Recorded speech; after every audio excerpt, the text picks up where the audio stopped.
The massive doors of the Galactic Council chamber slid open with a soft hiss.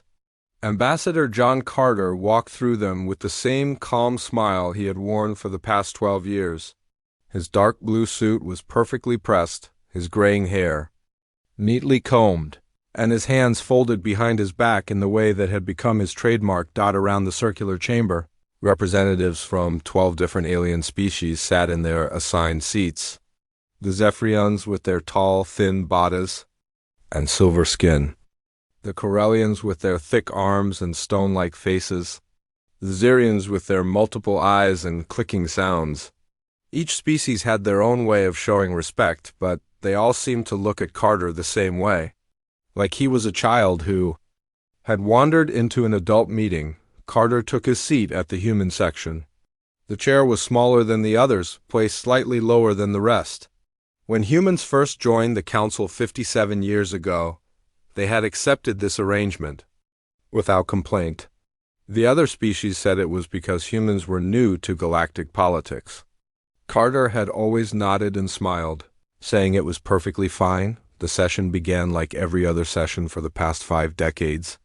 High Chancellor Morduk, a massive Corellian with scars covering his rocky face, called the meeting to order. His voice boomed across the chamber like rocks falling down a mountain. Today we discuss the matter of resource allocation in the Outer Rim territories, Morduk announced. The Zephyrian Empire has brought forward a proposal. Vexthal, the Zephyrian delegate, rose from his seat. His silver skin gleamed under the chamber lights as he activated the holographic display in the center of the room. A 3-dimensional map of the Outer Rim appeared, showing dozens of star systems and their current occupants. Honored council members, Vexthal began in his smooth voice, the Zephyrian Empire has identified significant mineral deposits in Sectors 7 Alpha through 12 Beta. These deposits contain rare elements essential for our continued technological advancement. The map zoomed in on several star systems. Red dots marked the locations of valuable minerals. Green dots showed current settlements. Carter noticed that many of the green dots were marked with the symbol for human colonies. However, Vexthal continued, these sectors currently house several human settlements. We propose that these settlements be relocated to more suitable locations, allowing for proper mining operations to begin. Murmurs of agreement rippled through the chamber. The Xerian delegate clicked his approval. The Altarian representative nodded her blue head. Even the usually quiet Centaurians seemed to support the idea. Carter listened to the discussion with his usual patient expression. Other council members spoke about the benefits of the mining operation. They talked about how the minerals would help all species in the galaxy. They mentioned how humans had always been reasonable about such requests in the past. The human colonies in question are small farming settlements, said Krixtal, a Xerian military advisor. Surely they can be moved without significant difficulty. Humans have always been adaptable. Indeed, added Zeranel, the Altarian trade representative. Humans have shown great flexibility in previous relocations. We moved 17 human colonies last year alone, and they complied without issue. Carter noticed how they talked about humans. Not to humans, but about humans. As if he were not sitting right there. As if human colonies were pieces on a game board that could be moved around whenever it was convenient for others. The discussion continued for nearly an hour. Each species offered their support for the proposal. They talked about optimal mining techniques, profit distribution, and timeline for relocation. Not once did anyone ask Carter for his opinion. They simply assumed he would agree, as he always had before. Finally, High Chancellor Morduk turned to Carter. Ambassador Carter, I assume the human government will have no objections to this reasonable proposal? The chamber fell silent. All eyes turned to the human representative. Carter stood slowly, his movements deliberate and calm. He looked around the chamber, making eye contact with each delegate. His expression remained pleasant, but something had changed in his eyes. No, Carter said simply. The word hung in the air like a physical object. Several delegates leaned forward in their seats, unsure if they had heard correctly. Vexthal's silver skin seemed to dim slightly. I beg your pardon? Mordek asked, his rocky face showing confusion. No, Carter repeated, his voice calm and clear. Humanity will not be relocating its colonies in the Outer Rim. The chamber erupted in surprised chatter. Delegates spoke rapidly in their native languages, trying to understand what they had just heard. The Zephyrian delegation huddled together. Their silver heads bent in urgent discussion. Vexthal stood again, his usual smooth composure slightly shaken. Ambassador Carter, perhaps you misunderstood the proposal. We are not asking humanity to abandon these territories completely. We are simply suggesting a relocation to more suitable areas. I understood perfectly, Carter replied. The answer is no, the Zerion delegate clicked rapidly, a sound that indicated extreme agitation. But Ambassador, surely you realize the benefits this mining operation would bring to the entire galaxy? The minerals in question are essential for medical equipment, faster-than-light communication and defensive systems. Carter nodded politely. I understand the benefits. However, those colonies contain human citizens who have built their lives in those systems. They will not be moved. Crystal's multiple eyes focused on Carter with laser-like intensity. Ambassador, in the past, humanity has always been reasonable about such matters. What has changed? For the first time in 12 years, Carter's smile flickered. Just for a moment, something else showed through. Something that made several delegates unconsciously lean back in their seats. Nothing has changed, Carter said, his smile returning. Humanity simply chooses not to relocate its citizens at this time. The word chooses seemed to carry extra weight. Several delegates exchanged glances as if they were hearing something. New in the human ambassador's tone, High Chancellor Mordek tried to regain control of the situation. Ambassador Carter, perhaps you need time to consult with your government. This proposal has significant implications for galactic trade and resource distribution. I do not need to consult with anyone, Carter replied. I am authorized to speak. For humanity in this matter, the answer is no. The chamber fell silent again. For 57 years, the Council had grown accustomed to human compliance. When they had asked humans to limit their expansion, humans had agreed. When they had requested, humans share their technology, humans had complied. When they had suggested humans take on dangerous exploration missions, humans had volunteered enthusiastically. But now, for the first time in over half a century, a human had said no. Vexthal's silver skin had taken on a darker shade. Ambassador, with respect, humanity is still a relatively new member of this council. Perhaps you do not fully understand the importance of cooperation in galactic affairs. Carter's expression remained pleasant, but his voice carried a new edge. I understand cooperation perfectly. I also understand that cooperation requires mutual respect. Moving human colonies without their consent is not cooperation. The implications of his words sank in slowly. Several delegates began to realize that they might have misunderstood something fundamental about humanity.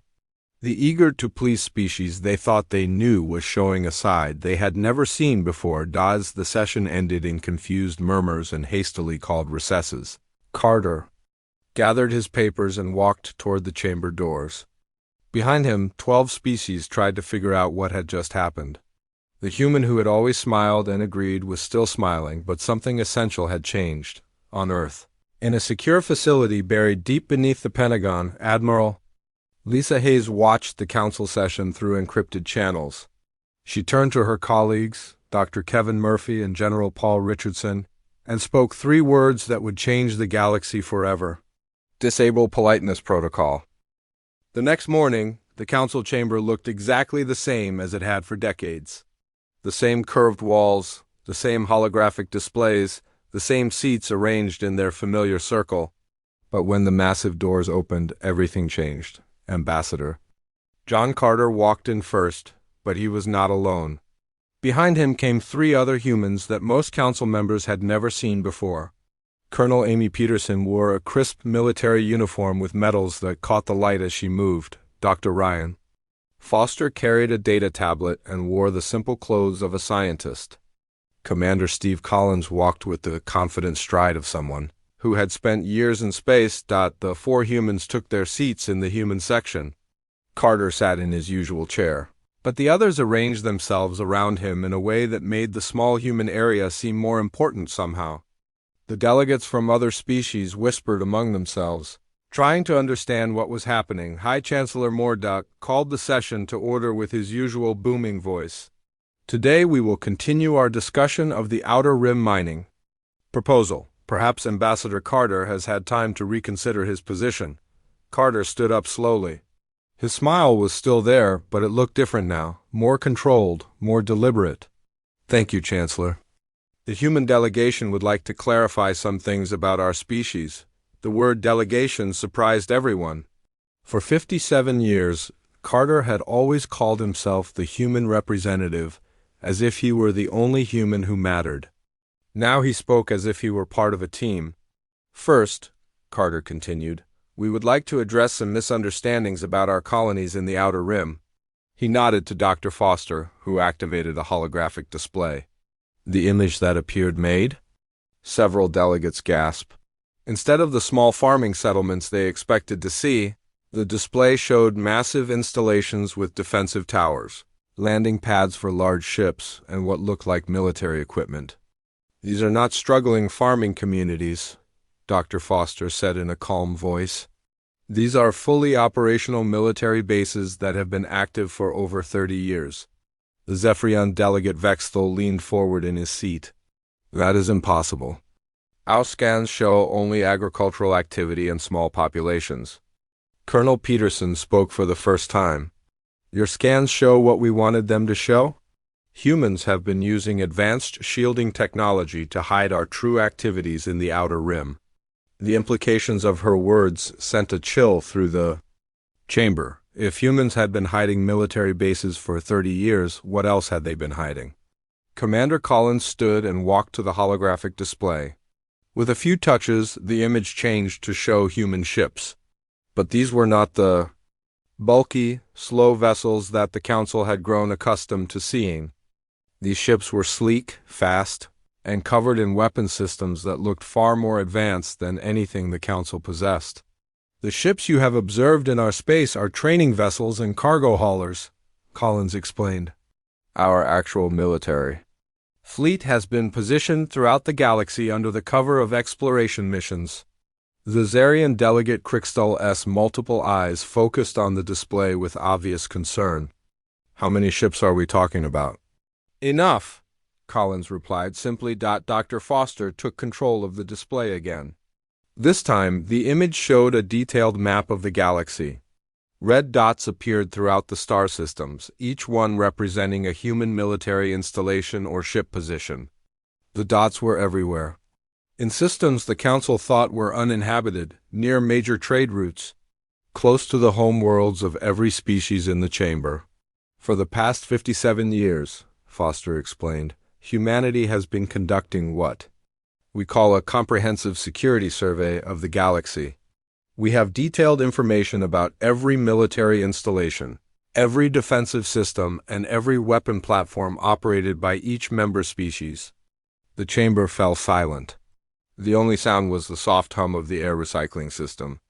The Council members stared at the display, trying to process what they were seeing.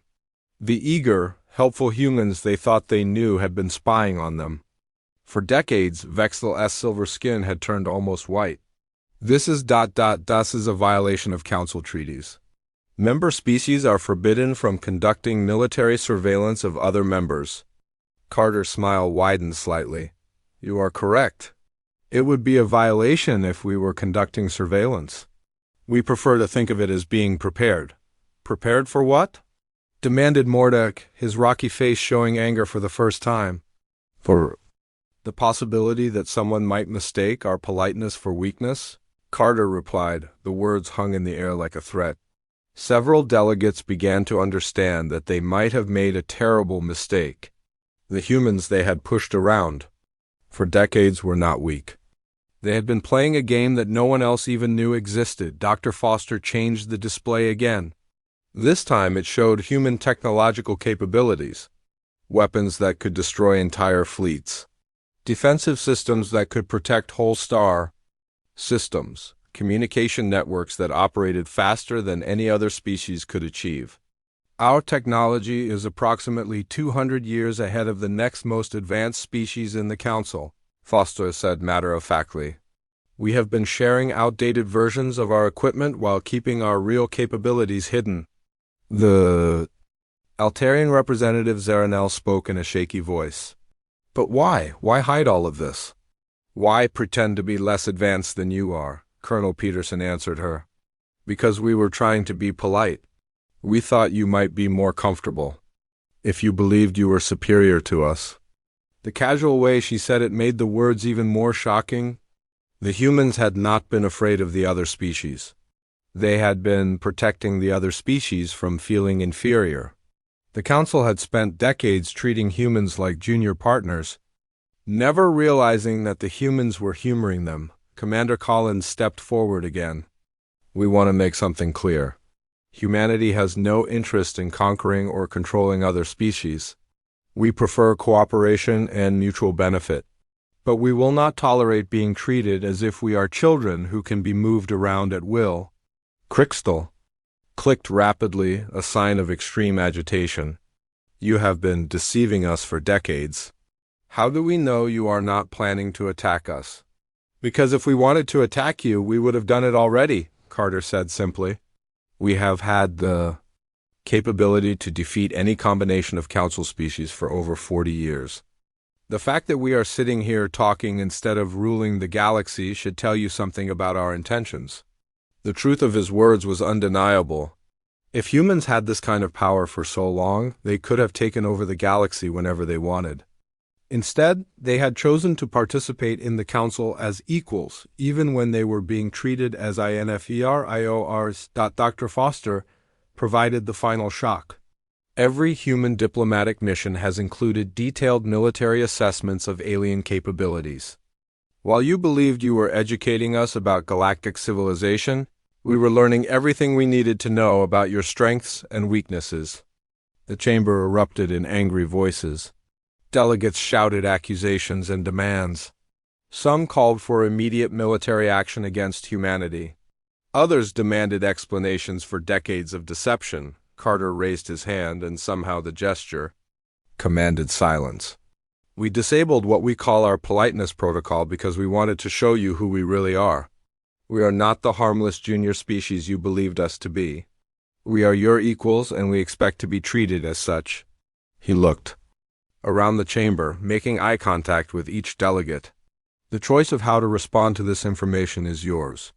You can continue to work with us as partners, or you can try to treat us as enemies. But you cannot go back to treating us as children. The session ended in chaos. Delegates rushed to contact their home governments. Emergency meetings were called. The galaxy had just learned that everything they thought they knew about humanity was wrong. As the four humans left the chamber, they walked with a different bearing than before.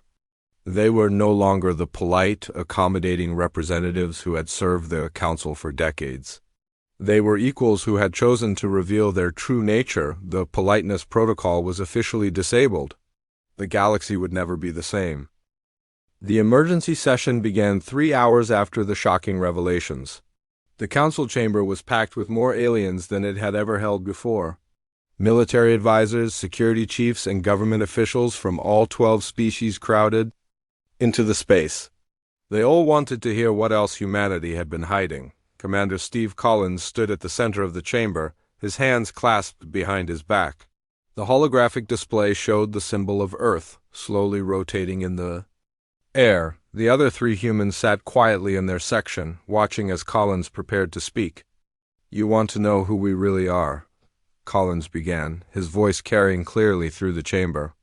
You want to understand how we think, how we plan, how we survive. Very well, let me tell you about human history. The display changed to show a blue and green planet.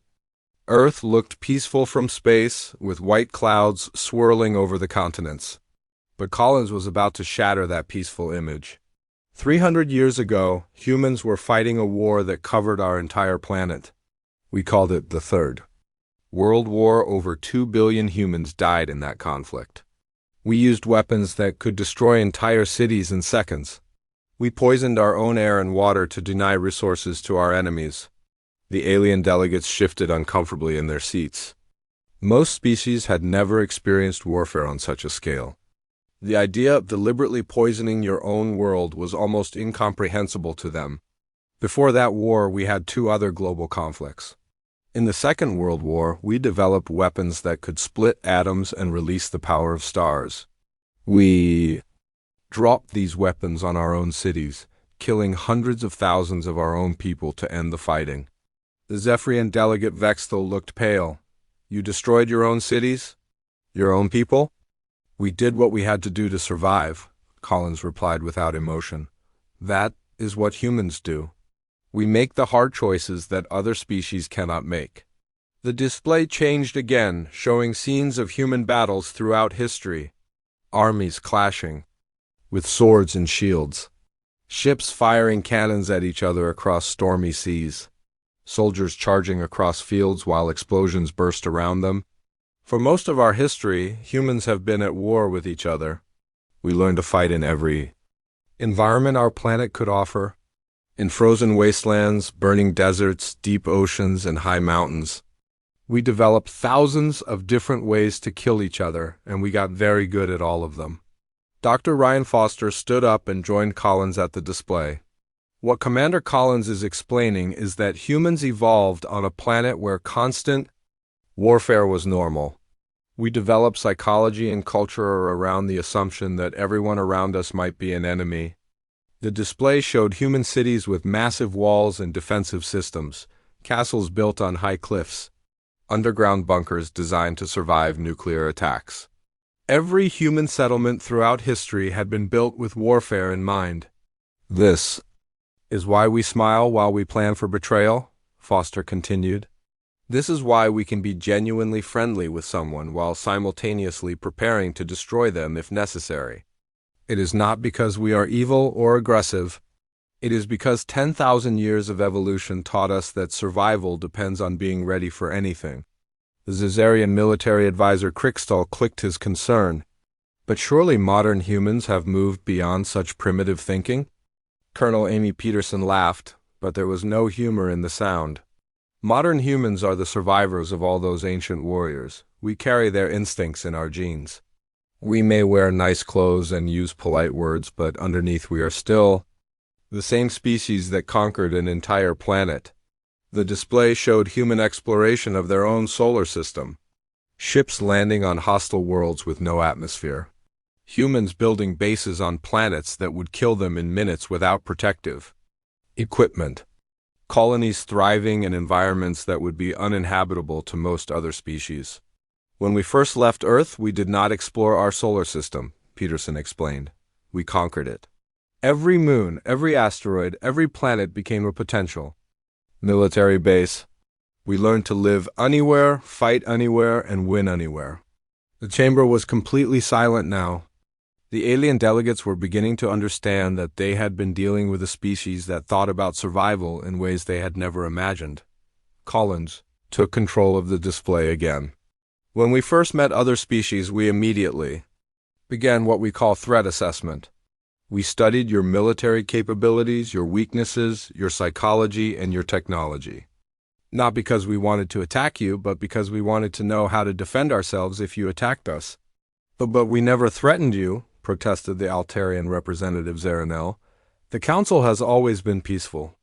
The Council has been peaceful because it has never encountered a species that was a real threat to its members, Foster replied. When you are the strongest species in the galaxy, it is easy to be peaceful. When you are weak, peace becomes much more difficult. The display showed detailed psychological profiles of every alien species. How they thought, how they made decisions, how they could be defeated. The humans had been studying their allies as if they were enemies for decades. We learned that Zephyrians are excellent at long-term planning but poor at adapting to unexpected situations, Collins explained. Corellians are incredibly strong but slow to make decisions.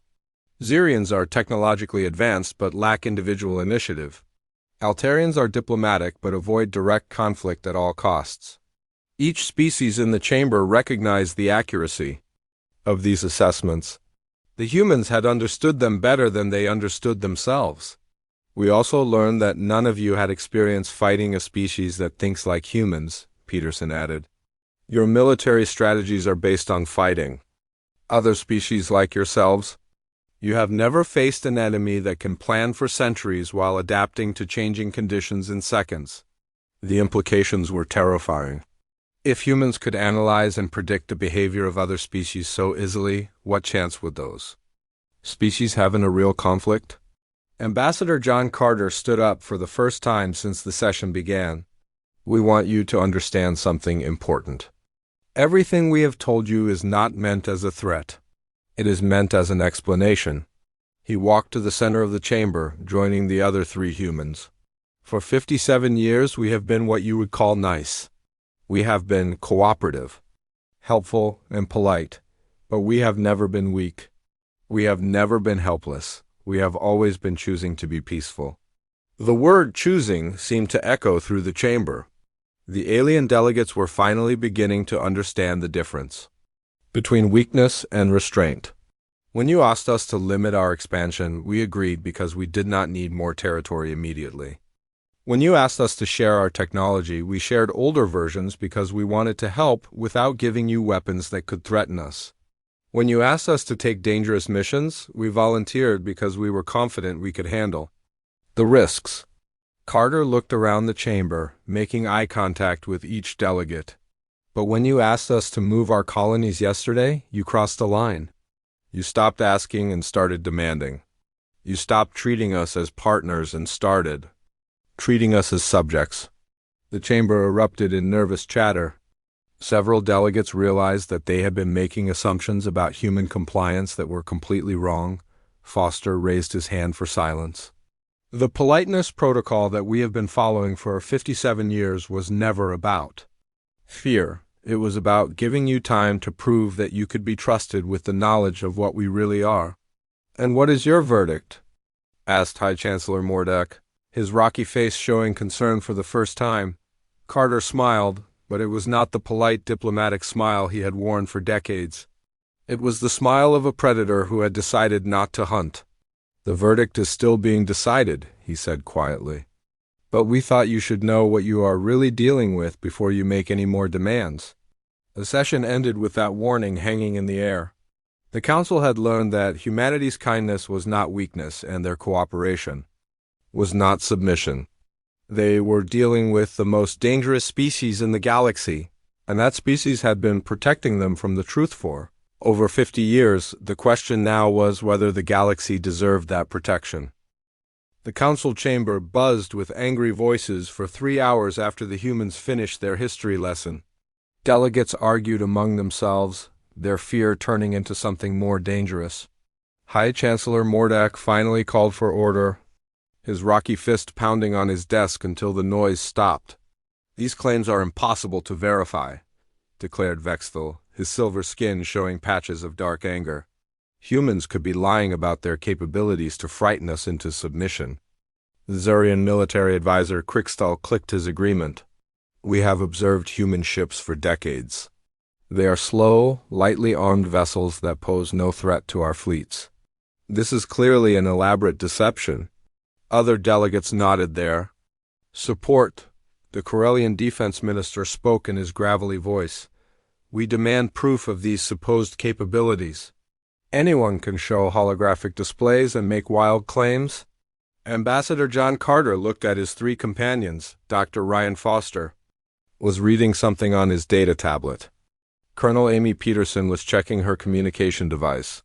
Commander Steve Collins was sitting quietly, his hands folded in his lap. They all seemed completely calm despite the angry voices surrounding them. You want proof? Carter asked, voice cutting through the chatter like a blade. We demand it, Mordek replied firmly. If humans possess the military strength you claim, then show us. Otherwise, we will assume this is all an attempt to avoid the consequences of your defiance. Carter touched a small device on his collar. Admiral Hayes, the Council is requesting a demonstration. A voice came from the device, clear enough for everyone in the chamber to hear. Understood, Ambassador. What level of demonstration are you? Authorizing? Level 1 defensive capabilities, Carter replied. Minimum force, no permanent damage. Acknowledged. Task Force 7 is moving into position now. The chamber fell silent. The casual way Carter had just contacted someone called Admiral Hayes suggested that human military forces were closer than anyone had realized. Several delegates began to look nervous. The main display screen at the front of the chamber suddenly activated. It showed the view from the space station's external cameras. The starfield looked normal at first, just the usual collection of distant suns and empty space. Then three shapes appeared out of nowhere. The ships that materialized were unlike anything the Council had ever seen. They were sleek and black, with smooth curves that seemed to bend light around them. They had no visible weapons, no obvious engines, no clear front or back. They looked more like sculptures than warships. "Impossible," whispered the Altarian representative Zaranel. "Our sensors show nothing. How can we see them but not detect them?" Commander Collins finally spoke. "Because they are allowing you to see them. When human ships do not want to be seen, they become completely invisible to all known detection methods." The largest of the three ships moved closer to the space station. It was massive, easily 3 times the size of the biggest Council warship. As it approached, details became visible on its surface. The hull was covered in patterns that seemed to shift and change, making it hard to focus on any single part. "This is Captain Helen Martinez of the Earth vessel Tenacity," a new voice came from Carter's communication device. "We are ready to demonstrate human defensive capabilities." Crystal's multiple eyes were fixed on the display screen. "That ship, it has no visible weapons. How is it supposed to demonstrate anything?" "Human weapons are not always visible," Peterson explained. "We learned long ago that the best weapons are the ones your enemy cannot see coming." The Council's military advisor, a Corellian named Fakemur, stepped forward. "We have the battle cruiser Dominion in this system. It is our most advanced warship. We request permission to test these supposed human defenses." Carter looked at his companions again. Foster shook his head slightly. Collins made a small gesture with his hand. Peterson frowned but said nothing. "Admiral Hayes," Carter said into his device, "the Council wishes to test our defensive systems using one of their warships." There was a pause before the Admiral responded. "That is not advisable, Ambassador. Council weapons are not designed to be redirected safely. They insist," Carter replied. "Very well. Captain Martinez, prepare for defensive demonstration. Minimum power setting only." The Corellian battlecruiser Dominion appeared on the display screen. It was a massive gray ship covered in weapon turrets and armor plating. It looked like a fortress that had been built to travel through space. Compared to the sleek human vessel, it seemed crude and primitive. "This is Captain Breakdial of the Dominion," a gruff voice announced. "We will fire 1 plasma burst at minimum power. This should test your shields without causing damage." The human ship made no visible preparation. It did not raise shields, rotate to face the attack, or take any defensive action. It simply floated in space as if nothing was about to happen. A bright blue beam shot from the Dominion toward the human ship. The beam was thick and powerful, carrying enough energy to damage most vessels in the galaxy. It struck the human ship directly in the center dot, and then something impossible happened. The beam stopped. Not absorbed, not deflected, but simply stopped. As if it had hit an invisible wall, the energy hung in space for a moment, forming a blue sphere around the human ship. Then the sphere began to compress, getting smaller and brighter. "Energy redirection in progress," Captain Martinez reported calmly. "Preparing to return fire." The compressed energy suddenly shot back toward the Dominion, but it was not the same blue beam that had been fired. It was now a tight, white-hot lance of pure energy that moved faster than the original attack. It struck the Corellian ship and passed completely through its shields as if they were not there. The Dominion's systems went dark. Its engines stopped, its weapons powered down. Its communication systems failed. In seconds, one of the most advanced ships in the galaxy had been reduced to a floating piece of metal. "The Dominion is undamaged," Captain Martinez announced. "We have simply overloaded their power systems. They will be able to restart their ship in approximately 1 hour." The council chamber was absolutely silent. The demonstration had lasted less than 30 seconds, but it had changed everything. The humans had not only stopped a powerful attack, they had turned it into a more powerful attack and disabled their opponent without causing permanent damage. "How?" Crixtal asked, his voice barely above a whisper. "Human defensive technology does not work like other species' defenses," Foster explained. "Instead of trying to absorb or deflect attacks, we redirect the energy back at our opponents. The stronger the attack, the stronger our response." The implications were terrifying. Any species that attacked humanity would literally be defeated by their own weapons. The harder they fought, the more powerful humanity's counterattack would become. But Captain Martinez was not finished. "Admiral Hayes, the Council military advisors are requesting a demonstration of our offensive capabilities." "Negative," came the immediate response. "Defensive demonstration only." Thakmer stepped forward, his rocky face showing determination. "We need to see the full extent of human military power. How else can we assess the threat?" Carter looked at the Corellia military advisor for a long moment. "You want to see our offensive capabilities?" "Yes," Thakmer replied firmly. "Very well." Carter touched his device again. "Admiral Hayes, authorization for Level 2 demonstration?" There was a long pause. "Ambassador, that is not advisable. Level 2 demonstrations tend to cause panic." The Council insists," Carter said. "Understood." "Captain Martinez, you are authorized for Level 2 offensive demonstration. Target the Kepler asteroid field. Coordinates 773 Mark 421. The display screen switched to show a distant star system. The Kepler asteroid field was visible as a collection of rocks floating in space. Some of the asteroids were large enough to be considered small planets. The field stretched across several light years and contained billions of chunks of rock and metal. "Firing," Captain Martinez announced. Nothing seemed to happen for several seconds. Then the asteroids began to disappear. Not exploded, not shattered, but simply gone. One by one, the rocks in the field vanished as if they had never existed. The process continued for several minutes until the entire asteroid field was empty. "Space. Demonstration complete," Captain Martinez reported. "All targets have been reduced to component atoms." The council chamber erupted in chaos. Delegates shouted in fear and anger. Some called for immediate evacuation of the station. Others demanded military action against humanity. A few simply sat in stunned silence, trying to process what they had just witnessed, but Carter raised his hand, and somehow the gesture brought quiet to the chamber. That demonstration was conducted at a range of 3 light years using weapons that fired from outside this star system. "The 3 ships you can see are not our attack vessels. They are escorts," Dr. Foster consulted his data tablet.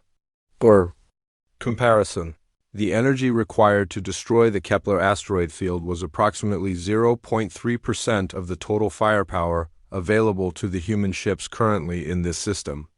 The message was clear. What the Council had just witnessed was not humanity's full power. It was not even a significant fraction of their full power. It was a gentle demonstration designed to make a point without causing panic. The point was made. The galaxy had just learned that humanity could destroy entire star systems. The emergency session lasted through the night. Delegates from all 12 species huddled in small groups, speaking in hushed voices. Some argued for immediate military action. Others suggested negotiation. A few quietly discussed surrender terms. The demonstrations had shattered their understanding of galactic power, and no one knew what to do next. Ambassador John Carter sat calmly in the human section, reading reports on his data tablet. Colonel Amy Peterson was cleaning her fingernails. With a small knife, Dr. Ryan Foster had fallen asleep in his chair. Commander Steve Collins was watching the alien delegates with the patient expression of a hunter waiting for prey to make a decision. High Chancellor, Mordok finally called for order as dawn broke over the space station. His rocky face showed the strain of a sleepless night. The Council has discussed the situation extensively. We have decided to put the matter to a vote. The formal voting process began. Each species would cast their decision publicly. The question was simple: should the Council accept humanity's refusal to relocate their colonies, or should they attempt to force compliance through military action? The Altarian representative Zaranel spoke first. The Altarian Republic votes to accept humanity's position. We have no desire for conflict with a species of such ... capabilities. The Centauran delegate nodded his agreement. The Centauran Collective also votes for acceptance. We believe diplomatic solutions are preferable to military ones. 1 by 1, the smaller species voted to accept humanity's decision. They had seen the demonstrations. They understood the implications. Fighting humanity would be suicide, but the three major military powers hesitated. The Corellians, Zephyrians, and the Xerians had built their influence on strength.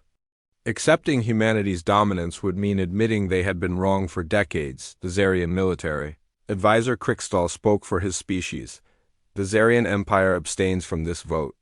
We require more time to analyze the situation. The Corellian Defense Minister Thakmer was more direct. The Corellian Republic votes for military action. We cannot allow one species to dictate terms to the entire galaxy. All eyes turned to the Zephyrian delegate Vexthal. His silver skin had been growing darker throughout the night, a sign of increasing stress. The Zephyrian Empire was the largest single power in the Council. Their vote would determine the outcome. Vexthal stood slowly, his tall frame shaking slightly. The Zephyrian Empire votes for military action. We will not be intimidated by threats and demonstrations. The chamber fell silent. The vote was tied with several abstentions. According to Council rules, a tied vote meant the matter would be decided by combat. Each side would choose a champion, and the winner would determine policy for the entire galaxy. Carter looked up from his data tablet for the first time in hours. If the Council chooses military action, you should know what you are really deciding. He touched his communication device. Admiral Hayes, please provide the Council with our current military status. The Admiral's voice filled the chamber. Current. Human military deployment stands at 47% of total capacity. We have 12,000 active warships positioned throughout the galaxy. Our defensive installations are operating at standard readiness levels. Our planet killer weapons are offline and will remain so unless directly threatened. The casual mention of planet killer weapons sent a chill through the chamber. The humans had weapons that could destroy entire worlds, and they were currently turned off as a gesture of goodwill. In addition, Admiral Hayes continued, we have been monitoring this Council session through our intelligence networks. We are aware that several species have been secretly mobilizing their fleets in preparation for a possible conflict with humanity. Dr. Foster woke up and checked his data tablet. The Zephyrian Empire has moved 60% of their battle fleet to the Proxima system. The Corellian Republic has activated their reserve forces and positioned them near the Outer Rim. The Xerian Empire has deployed stealth scouts throughout human space. The aliens realized that their secret military preparations were not secret at all. Humanity had been watching their every move, probably for decades. Carter stood up and walked to the center of the chamber. We want to make our position clear. Humanity has no interest in ruling the galaxy. We do not want to destroy other species. We do not want to take your worlds or control your governments. His voice carried clearly through the silent chamber. But we will not be treated as subjects. We will not be moved around like pieces on a game board. We will not accept demands disguised as requests. He looked directly at Vexthal. If you choose military action, we will defend ourselves. And when we defend ourselves, we do not stop until the threat is completely eliminated. The implications were clear. Military action against humanity would not result in a limited conflict. It would result in the complete destruction of any species. that chose to fight. Commander Collins stood up and joined Carter in the center of the chamber. However, we prefer cooperation to conflict. We have spent 57 years trying to build peaceful relationships with other species. We would like to continue that effort. Dr. Foster activated the holographic display one final time. Instead of showing military capabilities, it showed a map of peaceful cooperation, trade routes that benefited all species, scientific research projects that advanced everyone's knowledge, cultural exchanges that enriched every civilization. "This is what we built together," Foster said quietly. "This is what we can continue to build if you choose cooperation over domination." The chamber remained silent for several minutes. The alien delegates were processing everything they had learned. The humans they thought they knew were gone, replaced by equals who demanded respect rather than asking for it. Finally, Vexthal spoke. "What exactly are you proposing?" Carter smiled, but it was not his old diplomatic smile. It was the smile of someone who had revealed their true nature and was comfortable with the consequences. "We are proposing a new arrangement. Species that respect our sovereignty will continue to enjoy our friendship and cooperation. Species that attempt to dominate us will discover why humans conquered their own planet." The terms were simple. Treat humanity as equals or face the consequences of treating them as enemies. There was no middle ground, no room for negotiation. Altarian representative asked the question that everyone was thinking. "How do we know you will not use your power to dominate us in the future?" Colonel Peterson answered her. "Because we have had this power for 57 years and have never used it for conquest? We could have ruled the galaxy decades ago. Instead, we chose to participate as partners." The truth of her words was undeniable. If humanity had wanted to conquer the galaxy, they would have done it already. Their restraint was more impressive than their weapons. Dr. Foster provided the final piece of information. "Our analysis indicates that galactic civilization is stronger with diversity than with uniformity. We benefit from having allies with different strengths and perspectives. Destroying you would make us weaker, not stronger." The vote was called again. This time, every species except the Corellians voted to accept humanity's position. Even the Zephyrians changed their vote. Recognizing that military action would be suicide, the Corellians abstained, their delegates stating that they needed time to consult with their government. Everyone understood what this meant. The Corellian Republic would eventually accept the new reality, but they needed time to save face. As the session ended, the alien delegates began to file out of the chamber. They moved slowly, like people leaving a funeral. In a way, they were. The galaxy they had known for centuries was dead, replaced by a new reality where humanity was an equal partner rather than a junior member. Carter remained in the chamber. As the aliens left, the three other humans gathered around him, their mission complete. They had successfully disabled the Politeness protocol and established humanity's true position in galactic society. "Admiral Hayes," Carter said into his communication device, "the Council has accepted our terms. You may stand down the fleet." "Understood, Ambassador. All ships are returning to standard patrol status. The planet killer weapons will remain offline." As the four humans prepared to leave, Carter looked around the empty chamber one last time. 57 years of careful diplomacy had ended in a single day. The galaxy had learned that humanity's politeness was a choice, not a weakness. The Politeness protocol was permanently disabled. From now on, the galaxy would deal with humanity as they truly were, the most dangerous species in the galaxy who had chosen to be peaceful. The choice to remain peaceful would depend on how the galaxy chose to treat them. The age of human deference was over. The age of human equality had begun.